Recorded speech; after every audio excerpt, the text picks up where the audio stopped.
დაბა კაზრეთში ოქროს მომპოვებელ კომბინატთან რამდენიმე კილომეტრში ქარხნის საერთო საცხოვრებელში უკვე წლებია სამი ოჯახი მძიმე სოციალურ პირობებში ცხოვრობს. შენობა ავარიულია, დაზიანებულია სველი წერტილები და იშლება კედლები. ეს ყველაფერი კი ანტისანიტარიის კერას ქმნის. აქაურობას ერთი შეხედვითაც ეტყობა გაჭირვების კვალი. ამ შენობაში სიღარიბესთან ჭიდიში ცხოვრობენ ოჯახები, რომელთაც 8 წელია ელექტროენერგია არ მიეწოდებათ. 8 წელიწადია რაც აქაურა ჩუგი ჩვენ არ აგვაქვს, წყალი ნორმალურად ჩვენ არ აგვაქვს და 1 მეორე. და სუესი მოსაშუალებიან არა მოდიან აი ვაკეთებთ. მთელი ზამთარი გავატარეთ თუ კიდურეს სიცივეში და იმაში. სულ ყინულები იყო აქ, ვერ შემოვდივით, ვერ გავდივით. და ასე უშუშობაში და იმაში ზამთარი გადავლაკეთ რამენაირად, მაგრამ აწირა გეშველება არ ვიცი. კომუნიკაციის არანაირი ის არ გვაქვს. არაფერი არ გვესმის ამ ქვეყანაზე რა ხდება. თქვენი შემოსავალი რა არის? სოციალური მარტო, სხვა არაფერი. კი შეგვიყვირდნენ რომ გარემონტდებოდა ეს შენობა.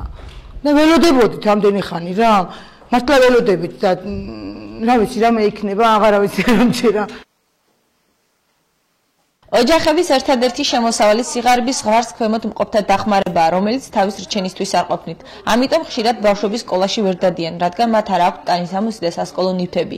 აქ მცხოვრები პატარების ოცნება ჰქონდეთ თბილისახლი და სათამაშოები. გიგო, რა გინდა რომ გქონდეს ყველაზე მეტად, რაზე ოცნები?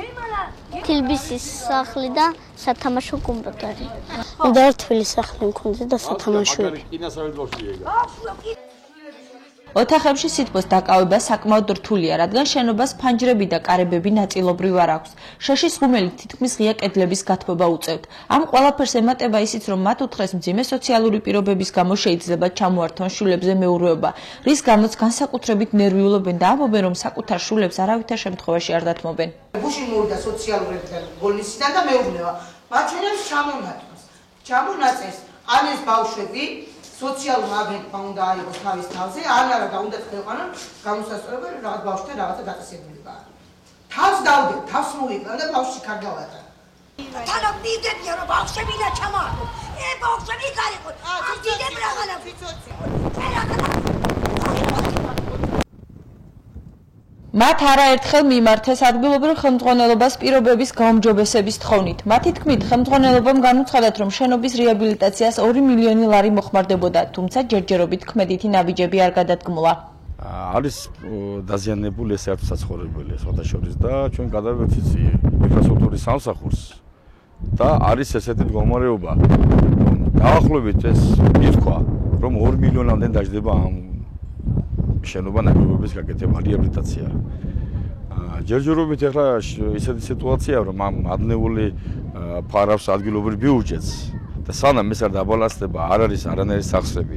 როდესაც კი სახსრები გაჩნდება, იმ დროში ალბათ დავიწყებთ ამის რეაბილიტაციას და გაკეთებას მოდრიგეთ. არ არის რეაბილიტაცია, მაგრამ შუქი მაინც მოხდეს, შუქი შეყვანა, იმიტომ რომ 21 საუკუნეა და მოვიძიეთ ამაზე ინფორმაცია და რაღაც დაახლოებით 1000 რამდენ აქ ამ ადამიანებს გახარჯული ელექტროენერგია.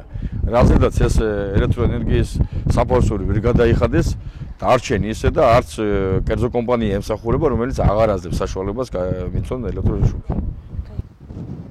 შენობა ბოლნისის მუნიციპალიტეტის საკუთრებაა და მისი რეაბილიტაცია გათვალისწინებულია, თუმცა კომპანია RMG-ის კრიზისის გამო რაიონის ბიუჯეტში თანხები არ ირიცხება, რამაც პროცესი შეეჩერა. მოსახლეობა რთულ პირობებში კი კეთილი ადამიანების დახმარების იმედადაა.